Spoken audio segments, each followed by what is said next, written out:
Rancangan Santapan Jiwa My Quran Time ini dibawakan oleh MFDM Group of Companies, 3Q Equestrian dan Fraser Valley Kuala Kubu Baru.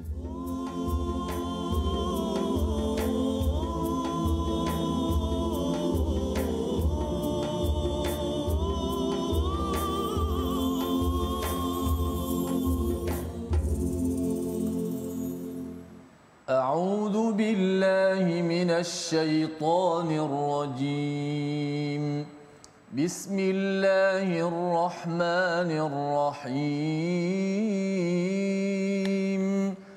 الحمد لله رب العالمين الرحمن الرحيم مالك يوم الدين إياك نعبد وإياك نستعين اهدنا الصراط المستقيم صراط الذين أنعمت عليهم غير المغضوب عليهم ولا الضالين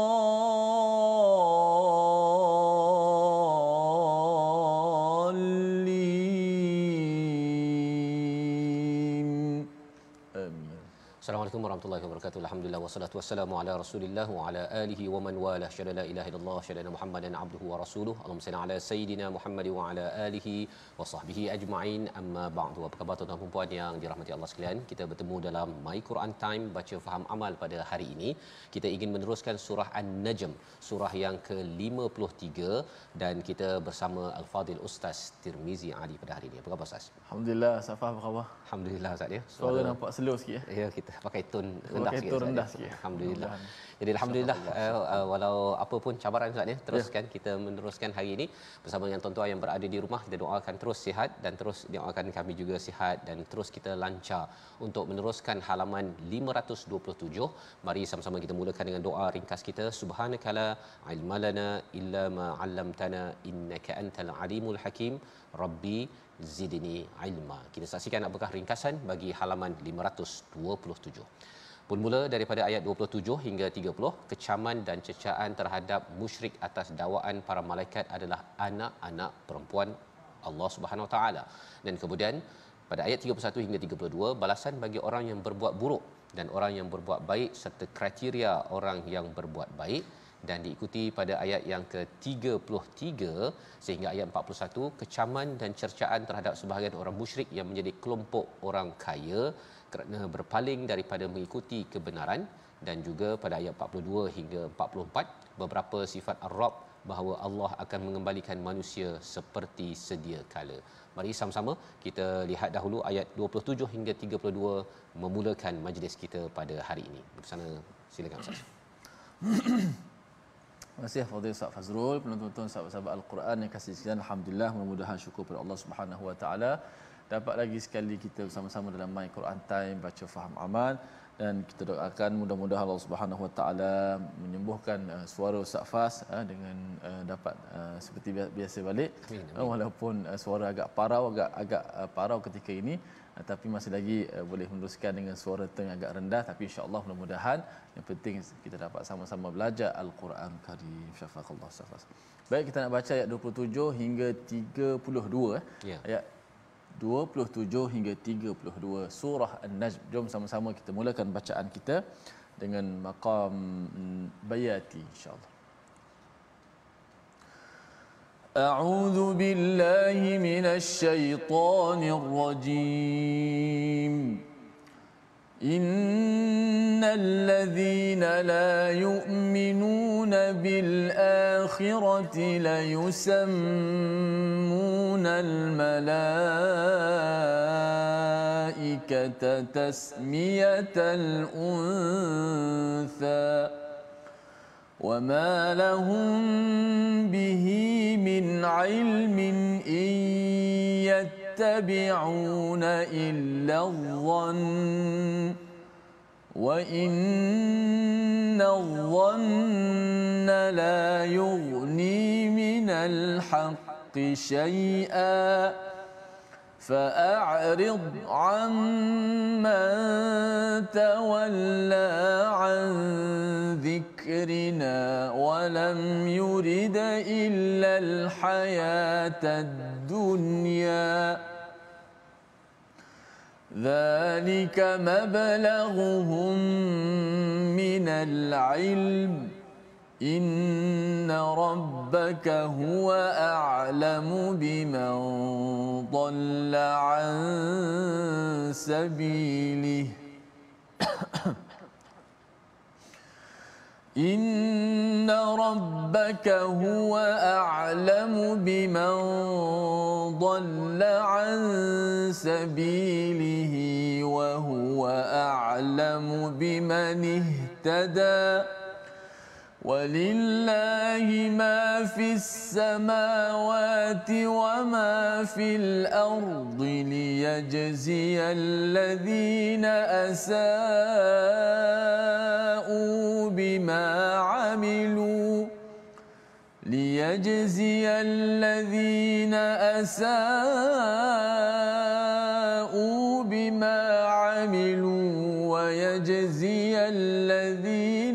أحسنوا بالحسنى الذين يجتنبون كبائر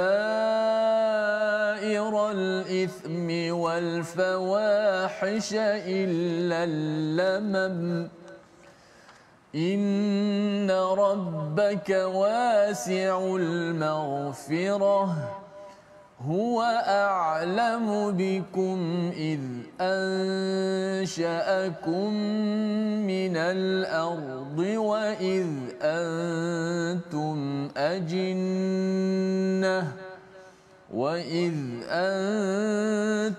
أجنة في بطون أمهاتكم فلا تزكوا أنفسكم هو أعلم بمن اتقى صدق الله.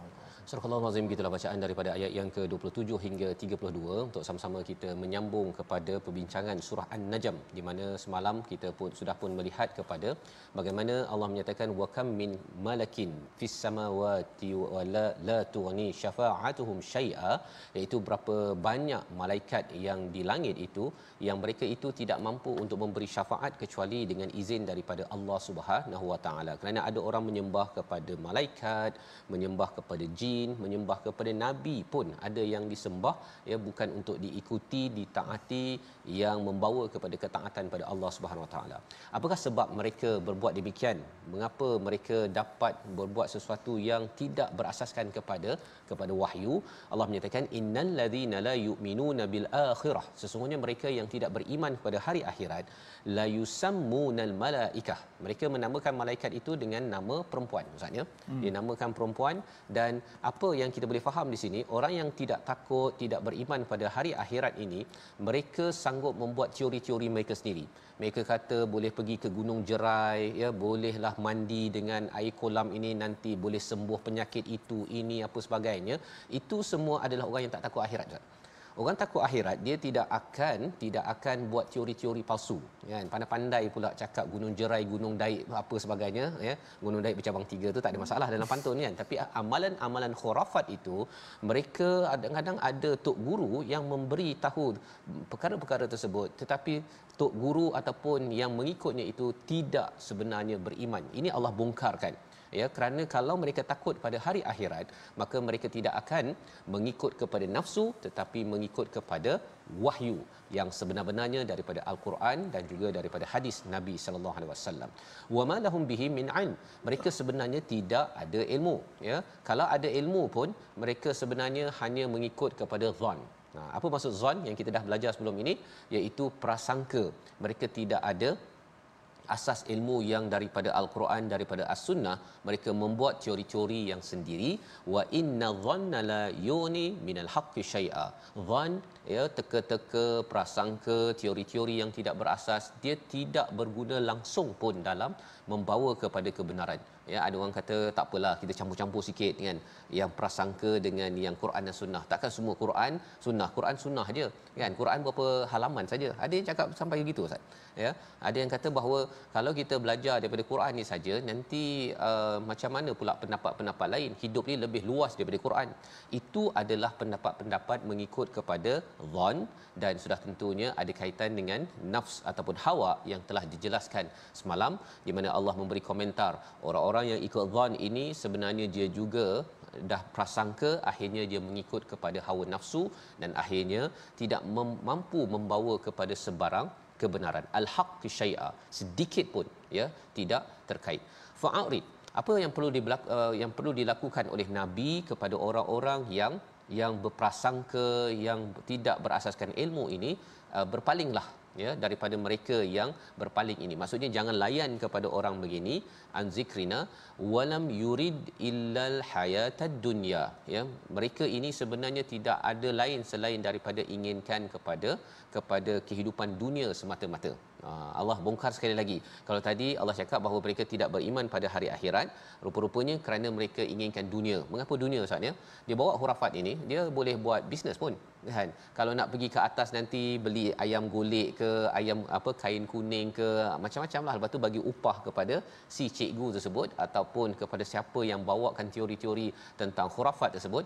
Itu adalah peluang bisnes ataupun nak menaikkan darjat, nak menyatakan bahawa saya ada teori, ada kaedah yang lebih shortcut berbanding dengan kalau kita memohon terus pada Allah untuk disembuhkan daripada sebarang penyakit. Perkara-perkara ini perkara yang perlu kita beri perhatian, dan Allah membongkar mereka ini inginkan kehidupan di dunia semata-mata. Zalika mablughuhum minal ilm. Ya, ini adalah tahap paling tinggi daripada ilmu mereka. Ini sebagai satu pelecehan, sebagai satu penghinaan Allah kepada mereka yang katanya ada ilmu, tapi ilmu mereka hanya boleh berhenti sampai dunia semata-mata. Ya, padahal inna rabbaka huwa a'lamu biman dhalla an sabili wa huwa a'lamu biman ihtada. Allah tahu siapa yang sesat dan yang mendapat hidayah Ustaz ya. Pasal bila dapat hidayah, dapat Quran, dapat as-sunnah ini, kita ikut syariat yang lengkap, dia bukan sekadar sampai di dunia yang kita hidup ini semata-mata. Kita boleh mengetahui sampai alamul ghaib, sampai ke akhirat, dan itu adalah ilmu yang lebih diperlukan. Itu kalau orang yang dapat hidayah. Tapi kalau tidak, bila tak dapat hidayah, tidak mahu mengikut kepada hidayah, ya, mungkin dia baca Quran tapi dia tidak mahu ikut kepada Al-Quran ini, maka orang itu hanya berfikir hanya pada takat dunia semata-mata. Maka apakah balasan pada mereka yang sesat, yang tidak mahu mengikut ilmu yang benar, dengan mereka yang mahu mengikut hidayah dan berbuat kebaikan? Ayat 31 kita baca sekali lagi kerana ini adalah satu penerangan, satu peringatan yang perlu kita beri perhatian, terutama kalau kadang-kadang kita tengok Ustaz ya, ada orang nampak macam buat baik, dia derma, dia tolong orang, buat baik dengan ibu, ayah dan sebagainya, tetapi rupa-rupanya Allah memberi amaran. Dalam ayat 31 kita baca sekali lagi bersama Ustaz Tir. Baik, masya-Allah, dalam kita melakukan kebaikan sudah pasti kita mengharapkan ganjaran pahala daripada Allah Subhanahu Wa Taala. Namun dalam buat kebaikan juga kita pasti kena mengetahui tentang prasyarat ataupun masalah hati dan sebagainya, supaya kita dapat mengambil kebaikan tu dengan baik, dapat melakukan dengan sempurna. Dan kita dengar ayat 31, Ustaz Fas akan tadabbur sebentar nanti. Walillahi ma fis samawati.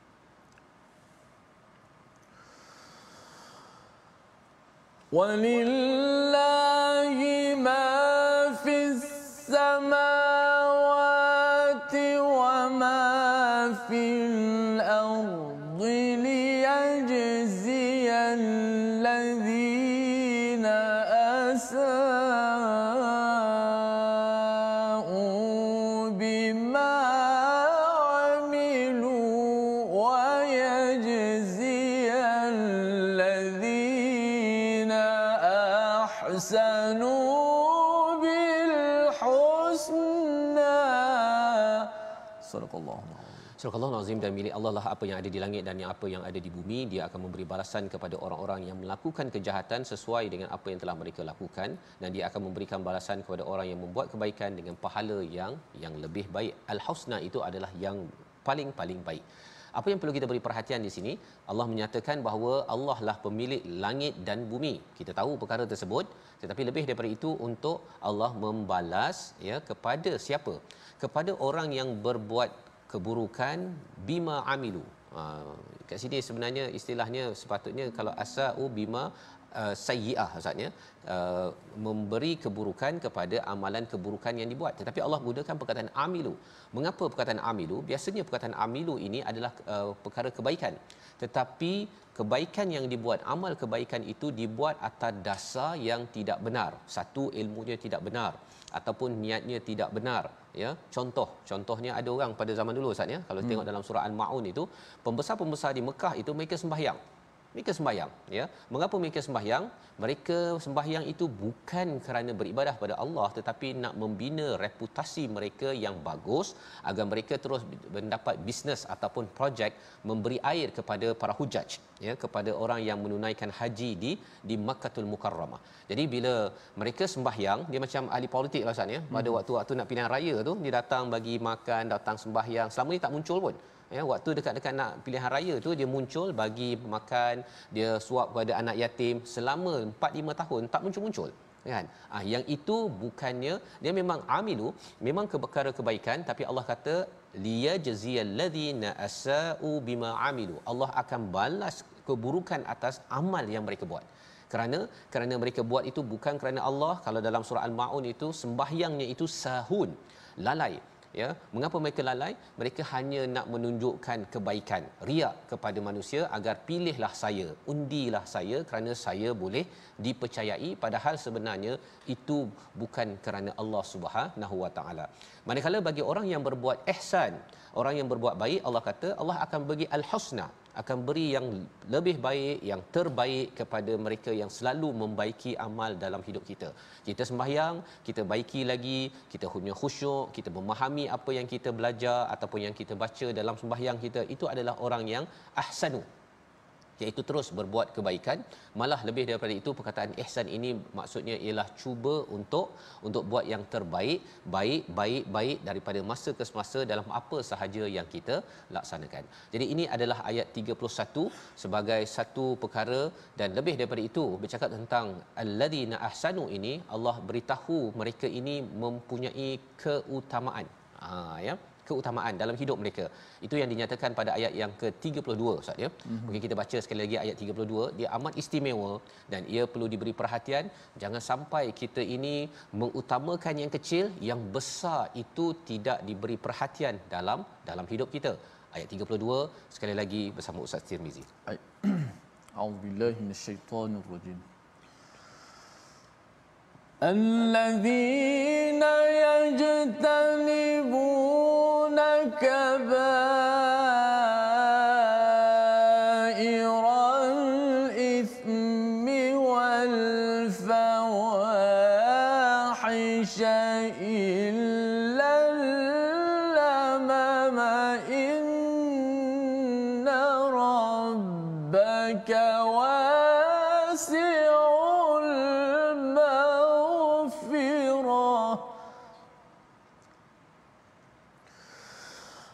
هو أعلم بكم إذ أنشأكم من الأرض وإذ أنتم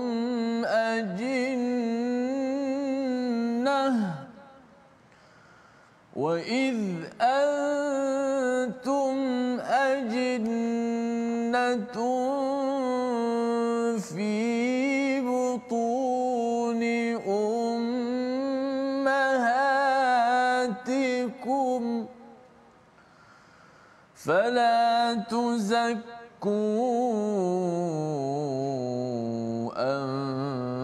أنفسكم هو أعلم بمن اتقى.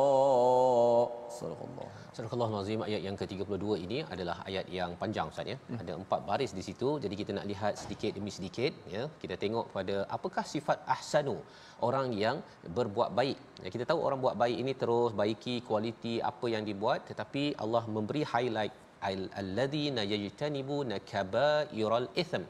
wal fawahish illa lamam. Ya, orang yang berbuat baik ini dia mempunyai keutamaan dalam hidupnya, iaitu dia menjauhi perkara-perkara dosa besar dan perkara-perkara keji kecuali al-lamam. Okey, baik, kita tengok dahulu kepada ayat janibu nabakabairul itham. Apa dosa besar?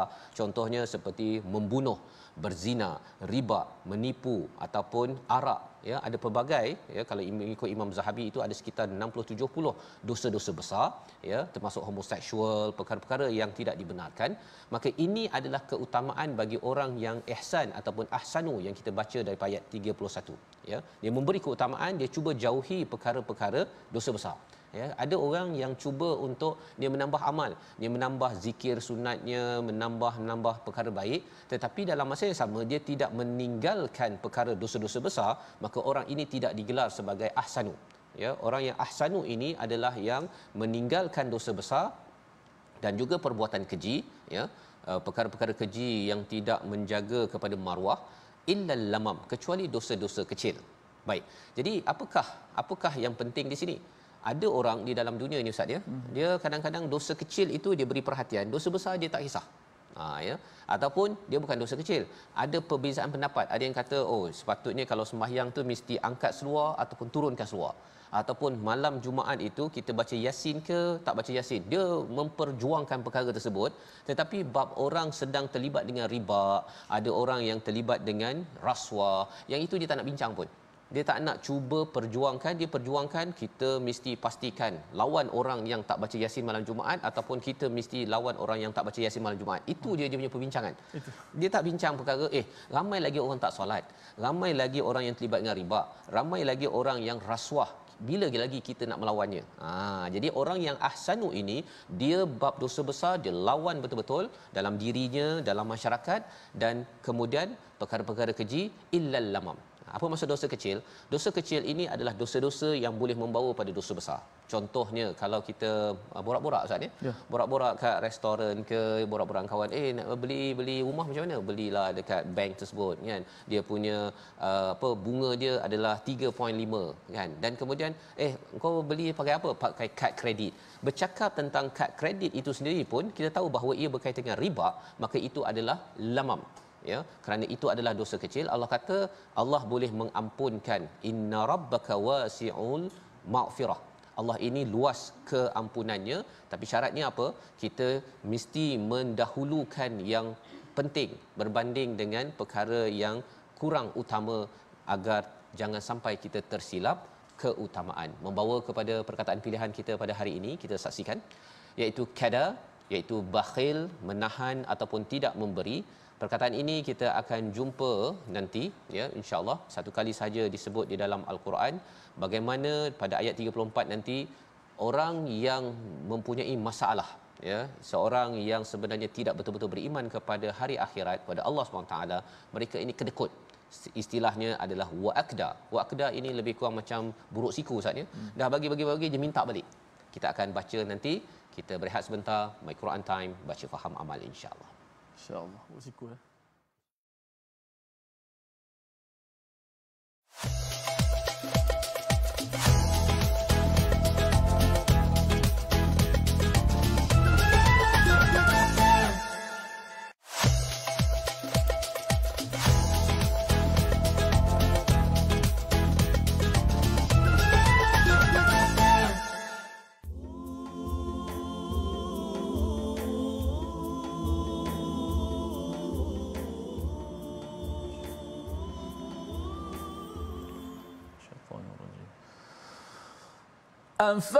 أفرأيت الذي تولى وأعطى قليلا وأكدى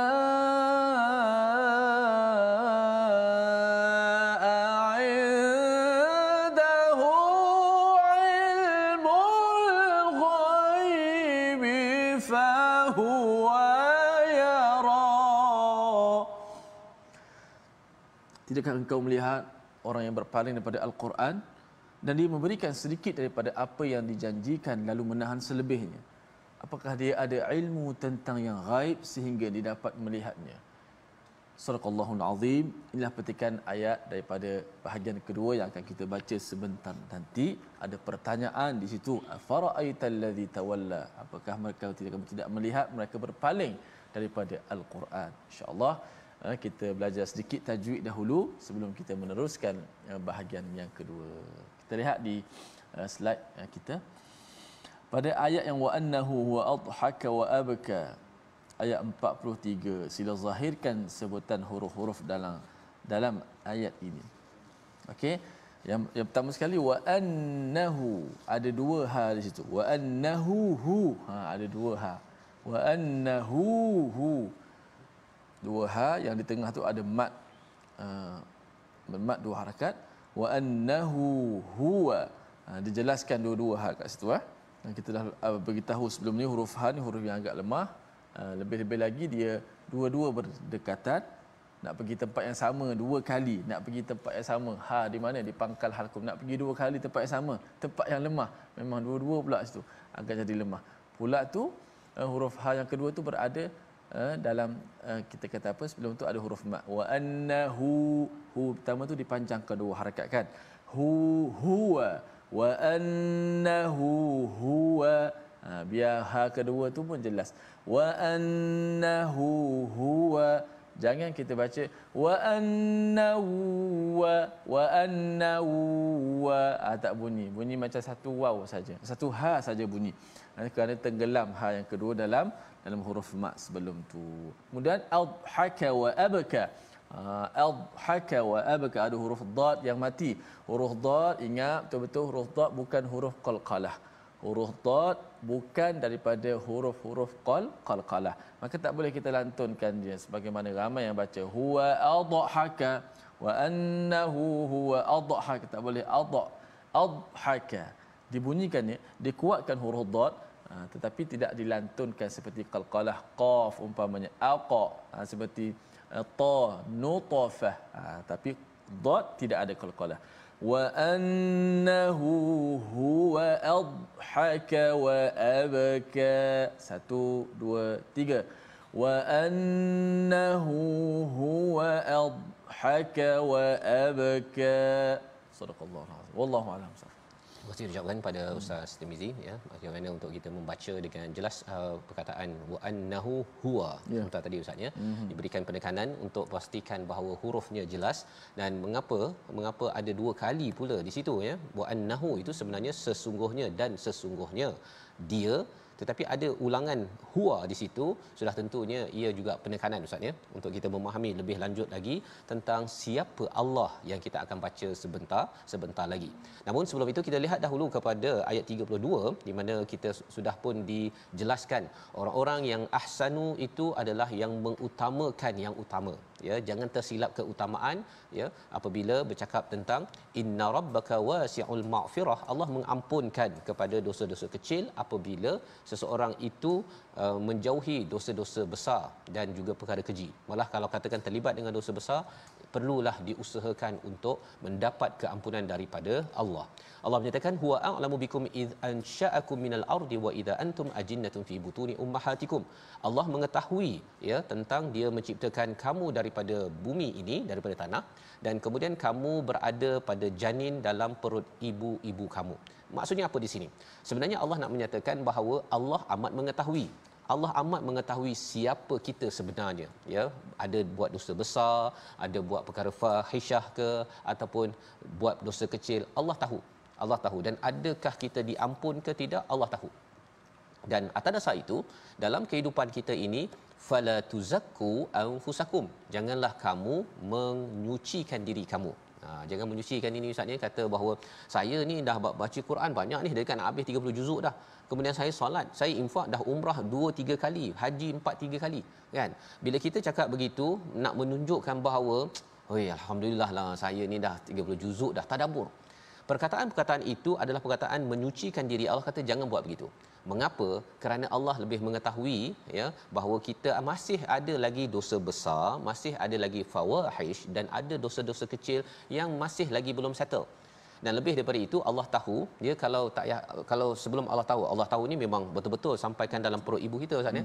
Dia kalau tanya pada mak kita pun, mak saya Ustaz ya, kalau tanya ini Fazrul ni dulu waktu kecil dia buat macam mana, perangainya macam mana, mak kita tahu. Mak kita tahu, ataupun tanya isteri kita kan, isteri kita tahu apa kelemahan, itu baru mak dan isteri pun kita dah tunduk tu pasal kita ada kelemahan. Apatah lagi kalau kita bercakap tentang Allah yang mengetahui sejak daripada perut mak kita lagi sampailah kita berada di mana, buat apa.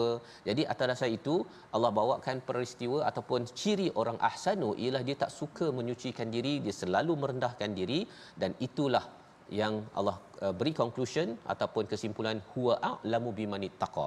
Allah yang lebih mengetahui siapa yang bertakwa sebenar-benarnya, yang layak untuk diberikan ganjaran sebaik-baiknya apabila sampai di akhirat nanti. Itu sebabnya kita nak meneruskan lagi bagaimana kita nak mengelakkan diri kita daripada menjadi orang yang tidak bertakwa, ayat 33 hingga 44 untuk kita sama-sama cermati, ikuti agar kita selalu berteraskan wahyu, bukan berteraskan nafsu. Bersama Ustaz Tirmizi. Baik, alhamdulillah, terima kasih Fadil Ustaz Faz yang beri pencerahan dan perbandingan ataupun cara analogi yang mudah untuk kita memahami hakikatnya, banyaknya kita dosa, banyaknya kelemahan kita, dan kita janganlah berbangga-bangga dengan diri kita, dengan amalan kita yang sedikit ini, tapi sentiasa kita melihat kelemahan diri kita untuk kita sama-sama baiki. Dan Allah Subhanahu Wa Taala tidak pelik kita banyak melakukan dosa, tapi pelik kalau kita tidak mahu minta ampun, kerana Allah Taala Maha Pengampun, Maha menerima taubat. Ayat 33 dan hingga 44. 33 hingga 44 sama-sama kita baca dengan Tarannum Bayati insya-Allah. A'udzubillahi minasyaitonir rajim.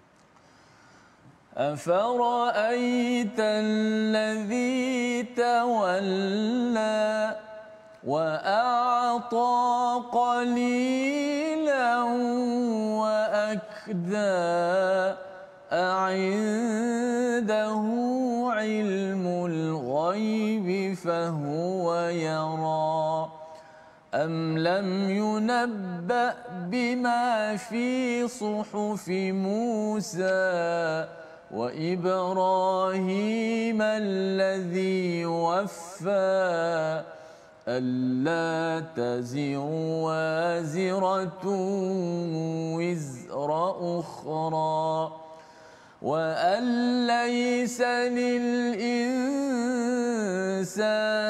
إلا ما سعى وأن سعيه سوف يرى ثم يجزاه الجزاء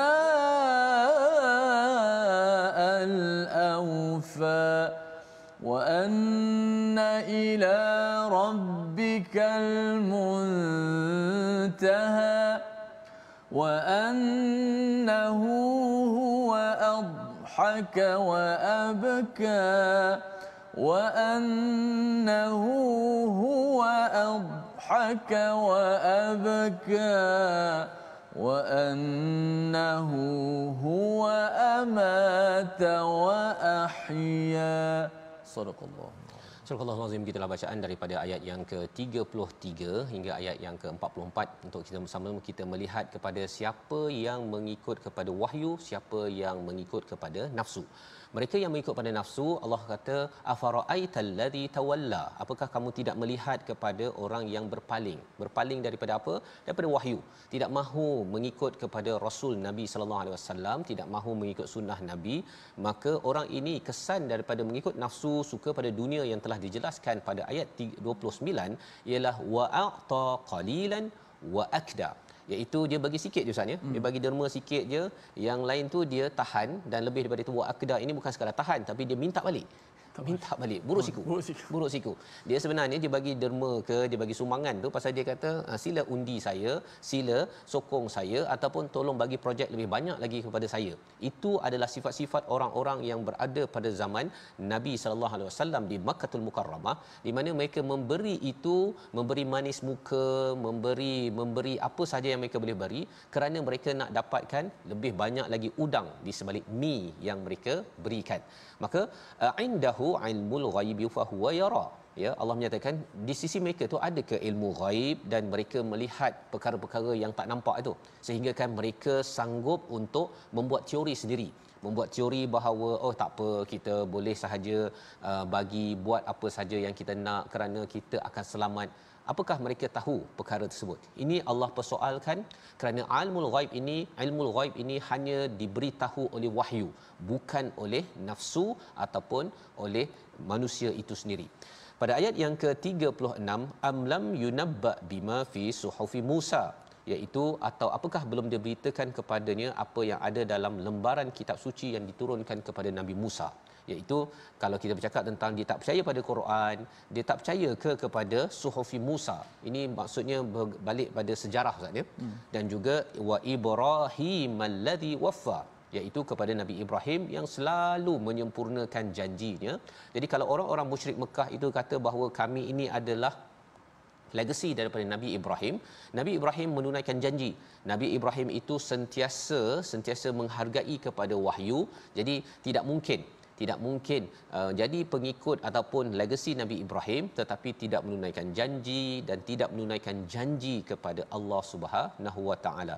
Itu sebabnya dalam ayat yang ke-38, apakah yang ada pada suhuf Musa dan suhuf Nabi Ibrahim? Salah satu ajarannya alla taziru waziratun wizra ukhra, iaitu pada ayat yang ke-38, seorang yang berdosa tidak akan memikul dosa orang lain. Ini ajaran daripada Nabi Ibrahim, Nabi Musa sampai kita Ustaz ya.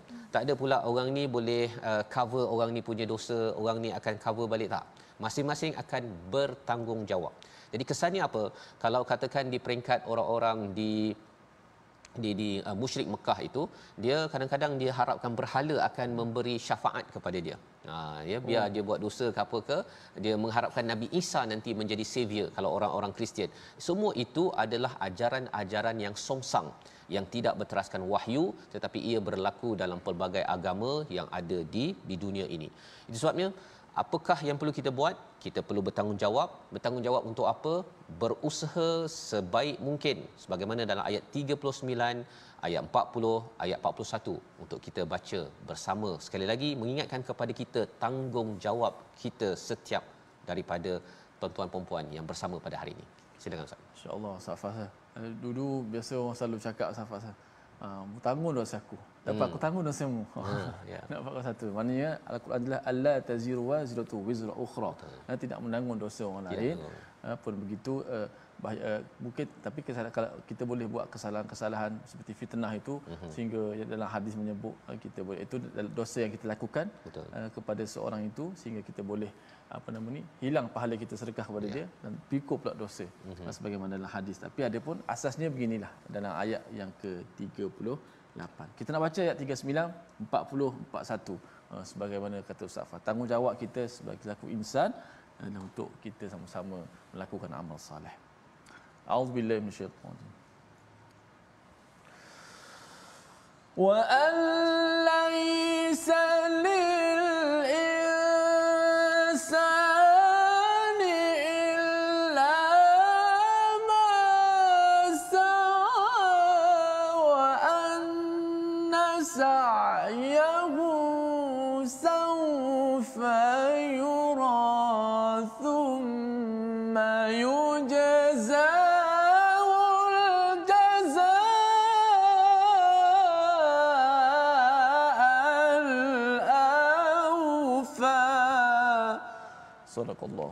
Surah Al-Azim ayat yang ke-39, dan manusia hanya memperolehi apa yang telah diusahakannya. Ya, Allah menjelaskan wa allaisa lil insan illa ma sa'a. Ma sa'a, ma amala, ma fa'ala. Tetapi bila bercakap tentang sa'a ini Ustaznya, dia bersegera. Ya, macam kita sa'i itulah bersegera kan. Kita antara Safa wal Marwah itu segera hajar mencari air untuk si anak tersebut. Maka dalam hidup kita ini apa yang kita usahakan, kita kena usahakan segera dan bersungguh-sungguh. Itu yang diwakili oleh perkataan sa'a. Maka apa yang kita usahakan bersungguh-sungguh itu, walaupun kadang-kadang penat Ustaz ya, penat juga, bukan kita tak penat bila kita berusaha sungguh-sungguh sebagai ibu, sebagai ayah, sebagai adik-adik, anak-anak pelajar yang belajar di sekolah, penat ya, cikgu-cikgu yang mengajar yang berada di syarikat masing-masing memang penat. Tetapi Allah menyatakan wa anna sa'yahu saufa yura, iaitu apa yang mereka usahakan bersungguh-sungguh itu kamu akan lihat hasilnya. Saufa yura, akan lihat hasilnya. Jadi bukannya kalau kita penat-penat Ustaz ni, kadang-kadang tak dapat bonus, kadang-kadang tak naik pangkat, kita rasakan apa hasil saya berusaha bersungguh-sungguh dekat tempat kerja, kat rumah saya basuh pinggan ke, uruskan rumah, bukan dapat gaji daripada suami pun. Kalau ada yang bertanya ataupun bercakap sedemikian, jawapannya wa anna sa'yahu saufa yura, ya, bahawa nanti akan nampak dia punya hasilnya. Saufa itu maksudnya bukanlah hari ini buat terus dapat hari ini Ustaz ya. Saufa tu makan masa sedikit, tetapi itu janji daripada Allah Subhanahu Wa Taala, pasal Allah kata thumma yujzahul jazaa'al awfa, ya, mereka akan diberi balasan dan balasannya aufa, ya, yang amat sempurna. Aufa ini adalah yang paling sempurna Ustaz ya. Maksudnya kita buat apa yang kita buat itu yang terbaik, bersungguh-sungguh kebaikan, walaupun mungkin pasangan kita ke tak ada orang yang nak bayar gaji kita lebih ke dan sebagainya, tetapi Allah akan sempurnakan. Mana yang lebih bagus tuan-tuan? Bagi orang yang mengikut wahyu, maka dia akan cakap balasan Allah lah yang lebih bagus, kerana Allah mengawal segala langit dan bumi. Minta daripada bos, minta daripada kawan, minta daripada suami ataupun isteri, daripada anak, sebenarnya mereka sendiri pun mengharapkan daripada Allah yang mempunyai langit dan bumi. Jadi bila ada mindset ini, maka seseorang itu akan bersungguh-sungguh, ya, wa inna ila rabbikal muntaha, kerana sesungguhnya kepada Tuhan kamu kesudahan tempat kembali.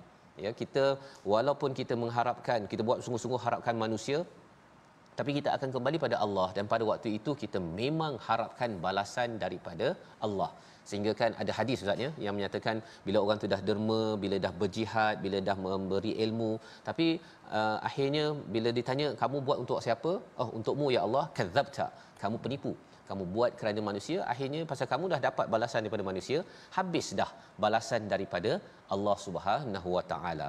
Bercakap tentang Al-Muntaha ini, Sidratul Muntaha adalah satu perkara yang amat jauh bagi setengah orang Ustaz ya. Bagi orang kata Sidratul Muntaha jauh, muntaha kita pun tak pasti lagi, mungkin jauh mungkin dekat. Tetapi yang nak menunjukkan Allah ini dekat, perkataan pada ayat 43, wa annahu huwa adhaka wa abka. Kita baca sekali lagi ayat 42 hingga 44 untuk kita merasakan bahawa kita sebenarnya amat dekat dengan Allah dan Allah amat dekat dengan kita. Apakah persediaan kita menuju kepada Allah? Silakan Ustaz. Sama-sama kita melihat apakah bagaimana kata Ustaz Fazrul, persediaan kita, kerana persediaan sangat penting dalam kehidupan kita. Kalau di atas dunia pun kita bersedia, nak pergi bercuti pun kita dah bersedia dengan kelengkapan masing-masing. Ini kita nak bertemu dengan pencipta kita yang menentukan nasib kita di hari akhirat sana. Sudah pastilah persediaan kita persediaan yang penuh rapi, persediaan yang terbaik insya-Allah. Ayat 42 hingga 44. A'udzubillahi minasyaitonir rajim. Bismillahirrahmanirrahim. Wa anna ila rabbikal muntaha wa annahu huwa adhaka wa abka wa annahu huwa amata wa ahya. Sadaqallahu. Dan sesungguhnya kepada Tuhan mulah kesudahan, dan sesungguhnya dialah yang menjadikan orang ketawa dan menangis. Ini perkara yang menarik Ustaz ya. Allah yang sebenarnya membuatkan seseorang itu ketawa, dan Allah yang menyebabkan seseorang itu menangis. Apa yang istimewa menangis dan ketawa ini? Satu, ia adalah perasaan kita. Yang keduanya, perasaan kita itu yang membuatnya Allah, maksudnya Allah ini adalah amat dekat dalam kehidupan kita seharian. Dan lebih daripada itu, adhaka wa abka, orang yang membuatkan kita ketawa dan menangis ini adalah orang yang dekat dengan kita dan yang menyayangi kita. Kita mana ada ketawa dengan orang yang jauh daripada kita ataupun orang yang benci kepada kita. Ya, kita tak ketawa. Kita ketawa, senyum, ya, ataupun menangis. Menangis ada dua Ustaz ya. Menangis kerana mungkin banyak dosa, ada kesilapan, ataupun menangis keriangan. Ya, itu adalah daripada orang yang kita cinta. Dia akan mampu membuat kita ketawa ataupun ketawa ataupun menangis, ya, tergenang air mata. Maka ini datang daripada Allah sebenar-benarnya, dan bila dinyatakan ayat 43 ini untuk kita rasakan Allah memang dekat, Allah memang sayang dengan saya, baiklah saya ikut pada wahyu bukannya ikut pada nafsu, kerana wa annahu huwa amata wa ahya. Allah lah yang mematikan, Allah menghidupkan. Saya nak bertemu dengan Allah, baiklah saya ikut panduan wahyu yang diberikan oleh Allah Subhanahu Wa Taala. Membawa pada resolusi kita pada hari ini, kita saksikan, iaitu yang pertama, kita berwaspada dengan orang yang melebihkan dunia dan pengaruh dia, ya, kerana kesannya itu adalah amat buruk. Yang pertama. Yang kedua, kita pelihara diri dari melakukan dosa besar dan perkara maksiat yang boleh merosakkan amal kebaikan yang kita laksanakan. Utamakan yang utama seperti mana dalam ayat yang ke-32. Yang ketiga, menjaga setiap amal perbuatan dan perbanyakkan taubat kerana segalanya akan dihisap oleh Allah Subhanahu Wa Taala. Sama-sama kita berdoa. Bismillahirrahmanirrahim. Alhamdulillah wassalatu wassalamu ala Rasulillah. Rabbana ighfir lana dhunubana wa kaffir 'anna sayyi'atina wa tawaffana ma'al abrar. Ya Allah, ampunkanlah dosa kami, ya Allah, hapuskanlah segala kesalahan-kesalahan kami, ya Allah, jauhkanlah kami daripada melakukan dosa-dosa besar dan kecil, ya Allah. Jauhkanlah kami daripada melakukan perkara keji, fahsya, perkara mungkar dan maksiat, ya Allah. Ya Allah, ampunkanlah dosa kami, ya Allah, terimalah taubat kami, ya Allah, peliharalah kami, ya Allah, daripada sebarang dosa yang menyebabkan kemurkaan-Mu, ya Allah. Ya Allah, bila kekuatan kepada kami untuk melakukan amal salih, ya Allah, bila kekuatan kepada kami untuk menjauhi perkara yang boleh mengundangkan kemurkaan dan kemarahan-Mu, ya Allah. Ampunkanlah dosa kami semua, ya Allah. Terimalah taubat kami, ya Allah. Amin, amin, ya Rabbal Alamin. Amin ya rabbal alamin. Moga-moga Allah mengabulkan doa kita agar kita dapat menjadi orang yang ahsanu, ya, mengutamakan, menjauhkan daripada dosa besar, perkara fahisyah, keji, dan juga perkara-perkara dosa kecil, mengikut keutamaan. Dan inilah yang kita ingin bina dalam masyarakat dalam tabung gerakan Al-Quran, kesedaran bahawa mengutamakan yang utama sehingga kita dapat mewujudkan masyarakat beriman yang mengikut keutamaan, bukan selalu bergaduh pada perkara yang bukan dinyatakan di dalam Al-Quran. Kita bertemu lagi dalam halaman akhir surah An-Najm dan memasuki surah Al-Qamar. My Quran Time, baca, faham, amal, insya-Allah.